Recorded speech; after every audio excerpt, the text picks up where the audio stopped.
Kot stalni poročevalec Evropskega parlamenta za program Erasmus+, si prizadevam, da bi čim več mladih imelo možnost za študijsko ali delovno izmenjavo v drugi državi Unije.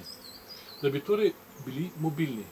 V okviru Evropskega tedna mobilnosti pa je pozornost osredotočena na to, kako se ljudje premikamo znotraj mest in krajev in med njimi. Iniciativo, da se čim bolj zmanjša prometna izpuste, seveda močno podpiramo tudi v Evropskem parlamentu. Po mojem mnenju k temu lahko veliko prispeva tudi uporaba vlakov.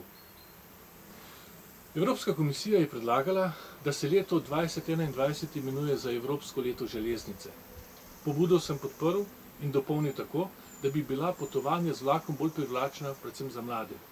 Prepričan sem, da pogostejša uporaba železnic lahko pripomore k prehodu na ogljično nevtralno gospodarstvo, zmanjšanju prometnih zastojev in izboljšanju zdravja državljanov. Tudi znotraj Erasmusa sem naklonjen k spodbujanju uporabe železniškega prevoza.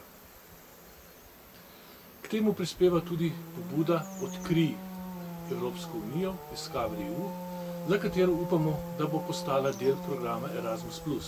Predstavlja namreč edinstveno priložnost za mlade, da z vlakom spoznajo Evropo. Okoli 70 tisoč mladih je že dobilo brezplačno vozovnico za potovanje z vlakom po Evropi in čeprav se pobuda v tem trenutku ne izvaja, se bo nadaljevala takoj, ko bodo okoliščine v zvezi s pandemijo to omogočale. Vsem skupaj želim, da v tednu mobilnosti avtomobile zamenjate za okoljsko bolj prijazne železnice ali pa kak upravek izvedete peš in ohranite zdrav duh v zdravem telesu.